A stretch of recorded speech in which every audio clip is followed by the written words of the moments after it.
Shri Shakti classes में आज का जो वीडियो लेक्चर होगा उसमें हम पढ़ेंगे ऊर्जा के बारे में। पिछला जो हमारा वीडियो लेक्चर था उसमें हमने पढ़ लिया था कार्य के बारे में और कार्य के क्या मात्रक थे और गुरुत्व बल द्वारा किया गया कार्य और वर्तुल गति में किस प्रकार से कार्य किया जाता है। तो आज का हमारा सबसे पहला जो टॉपिक रहेगा वो रहेगा ऊर्जा के बारे में। ठीक है, हमारा जो चैप्टर है वो क्या है, कार्य, ऊर्जा और शक्ति है। तो कार्य के बारे में हम अध्ययन कर चुके हैं। अब हम पढ़ेंगे किसके बारे में, अब हम पढ़ेंगे ऊर्जा के बारे में। ठीक है, तो ऊर्जा का हम देखो यहाँ पर बात करते हैं ऊर्जा के बारे में। ठीक है, कि ऊर्जा क्या होती है। तो देखो सबसे पहले कि कोई भी वस्तु है वो कार्य करती है। ठीक है, तो कार्य करती है तो कैसे कार्य करती है, जैसे हम कार्य कर रहे हैं तो हम कार्य कर रहे हैं तो क्या हमारे को किसी ऐसी वस्तु की आवश्यकता है कि जिसके बिना हम कार्य नहीं कर सकते। हाँ जरूर है आवश्यकता। किसकी आवश्यकता है, जैसे मान लो अगर आप भोजन नहीं करोगे तो आप क्या करोगे, आप कार्य नहीं कर पाओगे ना, आप बोलोगे थकावट महसूस हो रही है वगैरह वगैरह जो भी है। ठीक है, तो कहने का मतलब अगर हमारे को कार्य करना है तो हमारे को किसकी आवश्यकता है, भोजन की आवश्यकता है। अब भोजन क्या देता है, भोजन हमारे शरीर को देता है ऊर्जा। क्या देता है, ऊर्जा। उसी ऊर्जा को हम क्या करते हैं, उसी ऊर्जा का उपयोग करके हम क्या करते हैं, कार्य करते हैं। इसका मतलब जहां पर कार्य होगा वहां पर किसकी आवश्यकता होगी, वहां पर ऊर्जा की आवश्यकता होगी। बिना वहां पर कोई भी है वो ऊर्जा के हम कोई भी कार्य वो नहीं कर सकते। ठीक है, जब मान लो एग्जाम्पल के मान लो कोई भी वस्तु किसी जगह पर कोई मतलब कार्य किया जा रहा है या किसी वस्तु को एक जगह से दूसरी जगह लेकर जाया जा रहा है, तो वहां पर क्या हो रहा है, उस वस्तु पर हम क्या कर रहे हैं, कार्य कर रहे हैं। इसकी वजह से हमारी ऊर्जा में कमी हो रही है और जिस वस्तु को हमने उठाया है उस वस्तु पर है वो ऊर्जा की वृद्धि हो रही है। समझ रहे हो ना, कि हमने कार्य किया तो हमारी ऊर्जा में कमी होगी और जो हमारी ऊर्जा में कमी हुई है उतनी मात्रा में उस दूसरी वस्तु में ऊर्जा संचित होगी। इसका एक उदाहरण देख सकते हो, जैसे मान लो आपके पास में गेंद है, आपने क्या किया, गेंद को उठाया, मतलब आपने कार्य किया, आपने गेंद को उठाकर उसको कहां पर लेकर गए, आप गेंद को लेकर गए ऊपर। ठीक है, ऊपर मतलब जैसे मान लो आप ऊंचाई पर लेकर गए। ठीक है, फिर आपने उसको क्या कर दिया, मुक्त रूप से छोड़ दिया।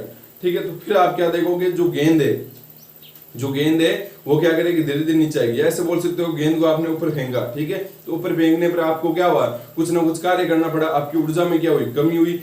अब ऊर्जा में कमी आपको ऐसे बने पता चलेगी, आप बार बार है वो क्या करो, गेंद को फेंको, तब आप क्या महसूस करोगे, अपने शरीर के अंदर ऊर्जा की कमी महसूस करोगे। तो वो ऊर्जा की जो कमी है वो किस में संचित हो गई, वो उस वस्तु की गतिज ऊर्जा में संचित होगी। मतलब उसको गति करनी है, उस गेंद को गति करना है, इसलिए वो जो ऊर्जा हमने खर्च की है वो उसकी गति के रूप में संचित है, गतिज ऊर्जा के रूप में संचित होगी। तो यही जो आपकी है वो ऊर्जा होती है। तो यहाँ पर हम बोल सकते हैं कि किसी वस्तु में कार्य करने की क्षमता ऊर्जा के कारण ही होती है, ऊर्जा के कारण ही होती है। ठीक है, अगर ऊर्जा होगी तो ही हम वहां पर क्या कर सकते हैं, कार्य कर सकते हैं। बिना ऊर्जा के हम कार्य नहीं कर सकते हैं। अब यहाँ पर अगर ऊर्जा होगी तभी कार्य कर पाएंगे, तो इसका मतलब ऊर्जा का फिर मात्रक क्या होगा, तो ऊर्जा का मात्रक वही होगा जो कार्य का मात्रक होगा। मतलब ऊर्जा और कार्य एक ही चीज है, ऊर्जा और कार्य क्या है, एक ही चीज है। तो यहाँ पर अगर मान लो आपको कार्य करना है, अगर आपको 1 जूल कार्य करना है कहीं पर, ठीक है, तो आपको कितनी ऊर्जा की आवश्यकता होगी, 1 जूल ऊर्जा की आवश्यकता होगी। अगर मान लो आपको 1 जूल कार्य करना है कहीं पर, कार्य का मात्रक तो जूल होता है, कल हमने देख लिया था। तो अगर आपको किसी वस्तु पर 1 जूल कार्य करना है तो वहां पर आपको 1 जूल ऊर्जा की आवश्यकता होगी। ठीक है, इसके अलावा अब हम ऊर्जा को मापेंगे कैसे।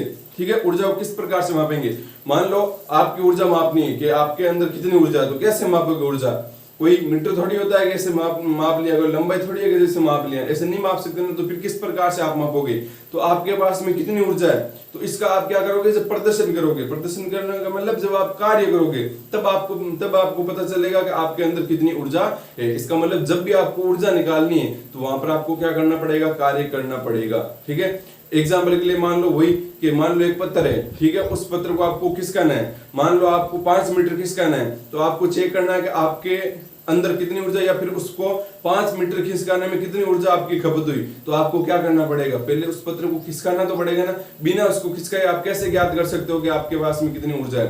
तो इसका मतलब अगर आपको ऊर्जा ज्ञात करनी है तो वहां पर आपको कार्य करना पड़ेगा। ठीक है, तो ये बात आपको जो इंपॉर्टेंट बात है जो आपको ध्यान में रखनी है।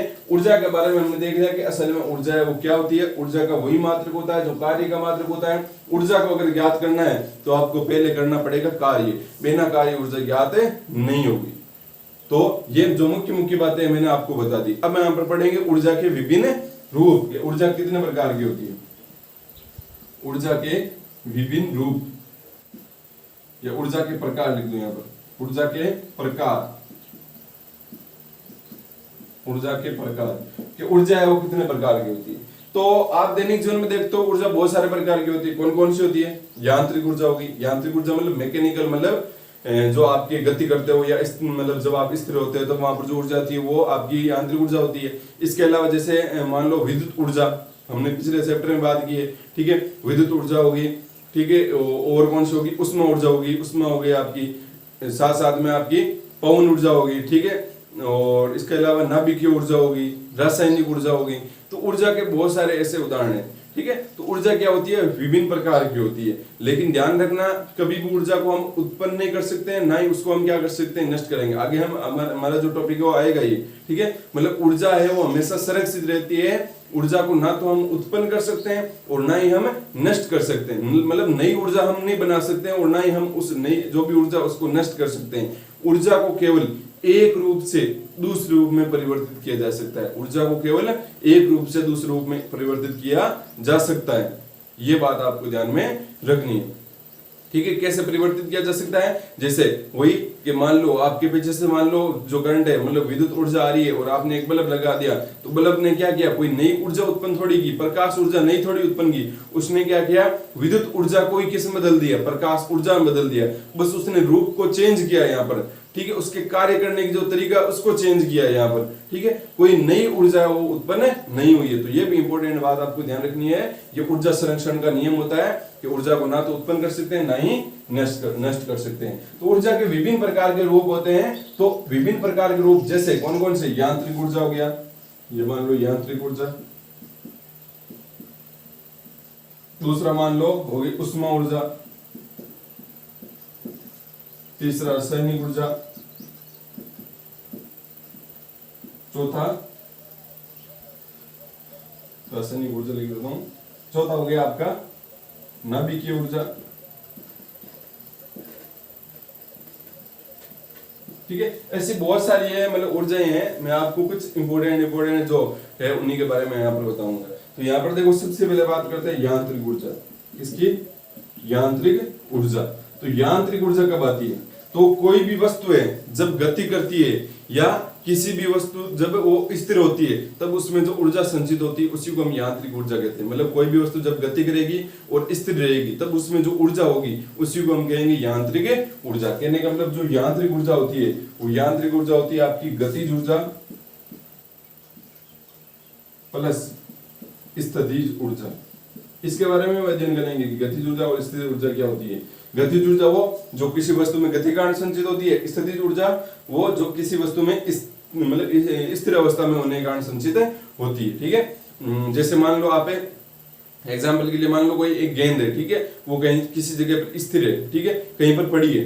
अब आपको क्या करना पड़ता है? उस गेंद को आपको मान लो धक्का देना है तो आपको धक्का देने के लिए कुछ ना कुछ कार्य करना पड़ेगा ना। क्यों कार्य करना पड़ेगा? क्योंकि उस वस्तु के पास में, उस स्थिर गेंद के पास में ऊर्जा है। जिसके पास में ऊर्जा होगी वो हमेशा बल लगाएगी।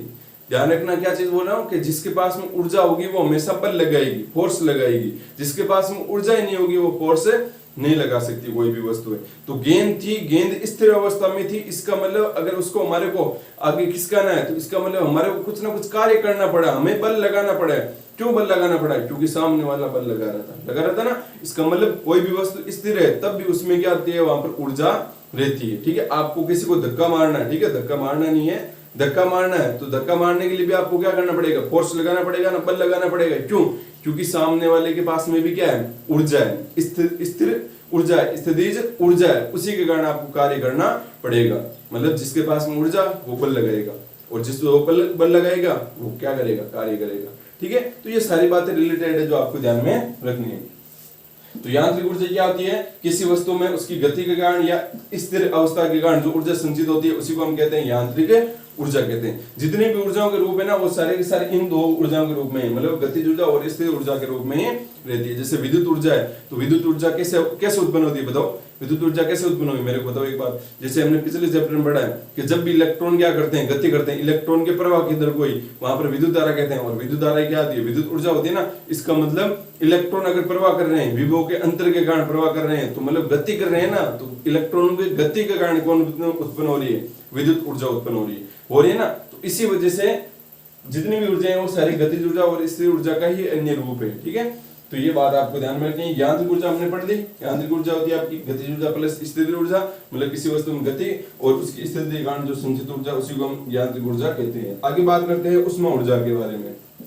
तो उष्मा ऊर्जा क्या होती है, प्रत्येक जो सूक्ष्म कण होते हैं, प्रत्येक जो सूक्ष्म कण बहुत मतलब जो छोटे बहुत छोटे जो कण होते हैं, सूक्ष्म कण, सूक्ष्म जो कण होंगे वो क्या करेंगे, ऊर्जा का ग्रहण करेंगे।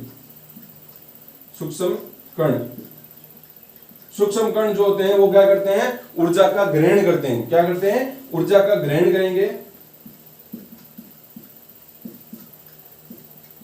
तथा उच्च ऊर्जा से निम्न ऊर्जा की ओर ऊर्जा का स्थानांतरण करते हैं।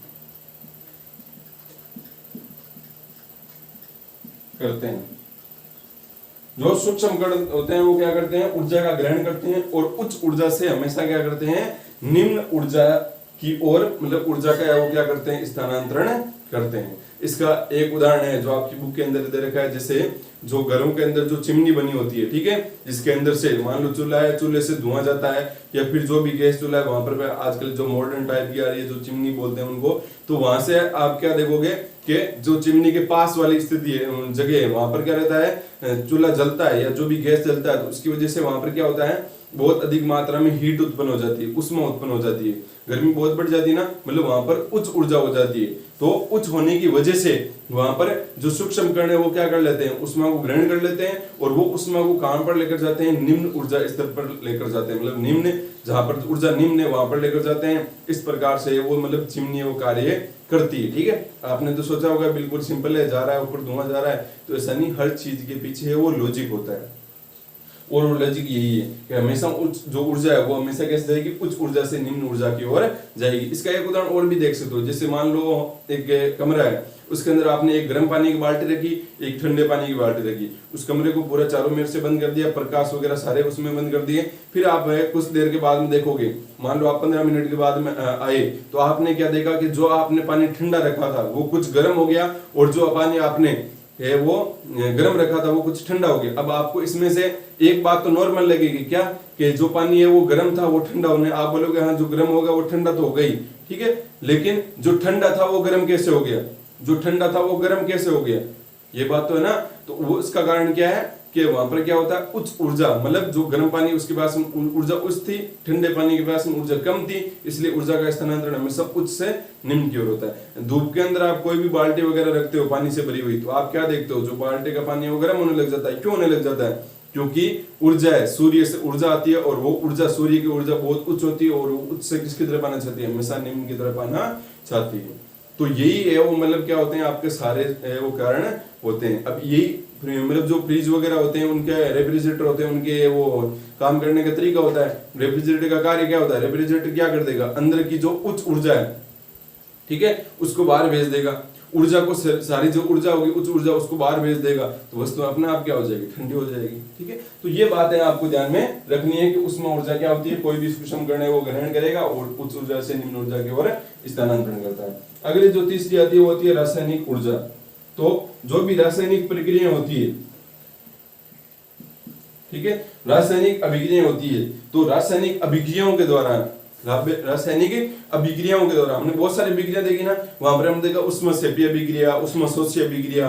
तो जब उष्माक्षेपीय अभिक्रिया, मतलब उष्माक्षेपी कौन सी होती है, जिसमें ऊर्जा का स्थानांतरण होता है, उष्माशोषी मतलब जिसमें ऊर्जा का अवशोषण होता है। तो जैसे उसमें सेपी को उदाहरण बात कर ले तो वे अभिक्रियाएं जिनमें ऊर्जा का मतलब उत्सर्जन होता है उसमें सेपी होती है। मतलब रासायनिक अभिक्रियाओं के द्वारा हमारे को जो भी ऊर्जा प्राप्त होती है उसी को हम कहते हैं रासायनिक ऊर्जा कहते हैं। जैसे कोयले को हम क्या करते हैं, जलाते हैं, तो कोयले का हम क्या करते हैं, दहन करते हैं, उसकी अभिक्रिया क्या होती है, कोयले के दहन की अभिक्रिया क्या होती है, C+O2 से क्या बन गया, CO2। तो हमारे को यहाँ पर क्या मिलती है, ऊर्जा मिलती है। क्या मिलती है यहाँ पर, ऊर्जा मिलती है। जब कार्बन को, कोयले को ऑक्सीजन की उपस्थिति में जलाते हैं तो यहाँ पर हमें CO2 मिलती है और साथ में क्या मिलती है, प्लस में क्या मिलती है, ऊर्जा मिलती है।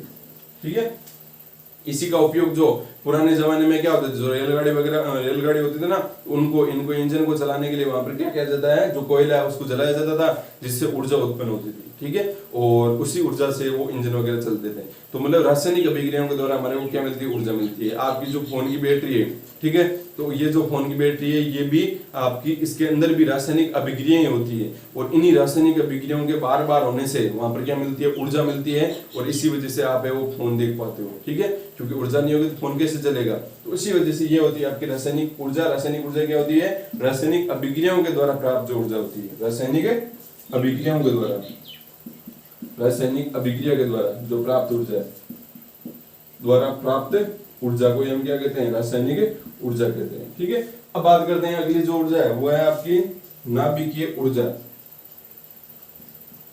कौन सी है, नाभिकीय ऊर्जा। तो नाभिकीय ऊर्जा क्या होती है, हमने पढ़ा है परमाणु के बारे में, पढ़ा है ना, परमाणु का क्या होता है, एक नाभिक होता है ना, नाभिक होता है ना। तो असल में होता क्या है, हमने पढ़ा है कि हमारे जो आवर्त सारणी होती है, आवर्त सारणी के अंदर लगभग 118 या जो 119 तत्व हैं। ठीक है, वैसे और भी बढ़ गए हैं यहाँ पर, लेकिन आपकी बुक के अंदर 118 तत्व दे रखे हैं। तो 118 जो तत्व हैं, ठीक है, तो उन 118 तत्वों में से जो लगभग जो शुरुआत के और जो ज्यादा बड़े हैं, मतलब 1 2 3 4 ऐसे जो तत्व होते हैं ना, और जो ज्यादा बड़े हो गए, जैसे जिनकी परमाणु क्रमांक या जिनका भार है, ये जैसे मान लो 100 150 ये वगैरह वगैरह हो गया, जिसका परमाणु भार लगभग 56 या 54 इसके आसपास हो। जैसे हाइड्रोजन का परमाणु भार कितना है, 1 है, हीलियम का कितना है, 2 है, ठीक है, लिथियम का कितना है, लिथियम का 7 है, ठीक है, इसी प्रकार सोडियम का कितना है, 23 है। तो इसका मतलब जितने भी जिसका परमाणु भार है वो क्या हो, 56 54 या इसके आसपास, इनसे कम हो और इनसे ज्यादा हो, इसके आसपास वाले, ठीक है, इसके आसपास वाले वो सुरक्षित रहेंगे।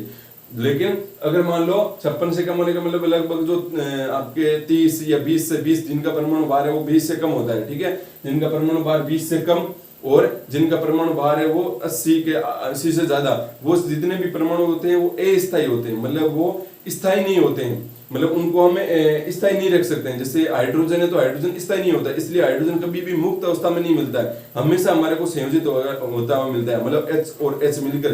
तो यहाँ पर जो हाइड्रोजन और हाइड्रोजन मिले तो इन्होंने आपस में नाभिकों का क्या किया है, संयोजन किया है, तो उसको बोलते हैं नाभिकीय संलयन। और कुछ क्या होते हैं, जो बड़े जो परमाणु होते हैं वो क्या कर देते हैं, नाभिक को तोड़ देते हैं, मतलब उनको बोलते हैं नाभिकीय विखंडन। तो नाभिकीय ऊर्जा क्या होती है, नाभिकीय संलयन वे नाभिकीय विखंडन से प्राप्त ऊर्जा,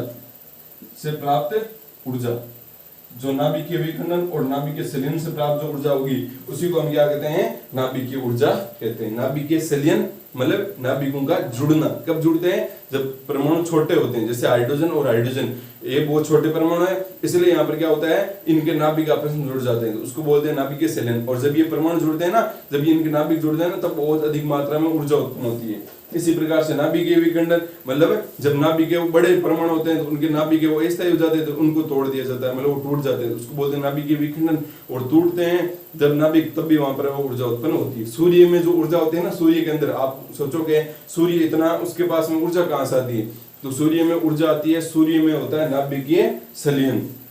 क्या होता है, नाभिकीय संलयन। सूर्य के अंदर है वो हाइड्रोजन होता है, हाइड्रोजन है, उसके परमाणु होते हैं 4 हाइड्रोजन के परमाणु है आपस में मिलकर, मतलब 4 प्रोटॉन मिलकर, 4 हाइड्रोजन परमाणु मिलकर है वो हीलियम का निर्माण करते हैं। ठीक है, तो मतलब बार बार सूर्य में ये प्रक्रिया चलती जाती है, हाइड्रोजन से हीलियम, हाइड्रोजन से हीलियम बनना, हाइड्रोजन से हीलियम बनना, इससे मतलब नाभिकीय क्या होता रहता है, संलयन होता रहता है। 4 हाइड्रोजन मिलेंगे और एक हीलियम बना देंगे, 4 हाइड्रोजन मिलेंगे, एक हीलियम बना देंगे, इससे ऊर्जा उत्पन्न होगी। ठीक है। और इसी ऊर्जा से हमारे को है वो क्या मिलती है, ये जो ऊर्जा हमारे को मिलती है, ठीक है। इसका मतलब हाइड्रोजन से हीलियम बनेगा, इसका मतलब कभी ना कभी तो सूर्य में ऊर्जा खत्म होगी ना, लेकिन चिंता मत करो, इसको खत्म होने में करोड़ों अरबों साल लग जाएंगे, ठीक है। तो ये आपकी होगी नाभिकीय ऊर्जा। एक दो जो ऊर्जा और है, ठीक है, उसके बारे में आपकी जो बुक है उसमें आप अध्ययन कर लेना, नॉर्मल सी बात है, जैसे विद्युत ऊर्जा ही होगी, ठीक है, उसके बारे में हमने पहले भी अध्ययन कर लिया है। विद्युत ऊर्जा क्या होती है, आवेशों के कारण जो ऊर्जा होती है उसी को हम क्या कहते हैं, विद्युत ऊर्जा कहते हैं, ठीक है। तो ये ऊर्जा के बारे में हमने नॉर्मल सी बातें हैं वो कर ली, अच्छे से डिटेल से अध्ययन जो इसकी गतिज ऊर्जा और स्थितिज ऊर्जा इसके बारे में करेंगे, जो हमारा अगला वीडियो लेक्चर आएगा उसमें हम अध्ययन करेंगे।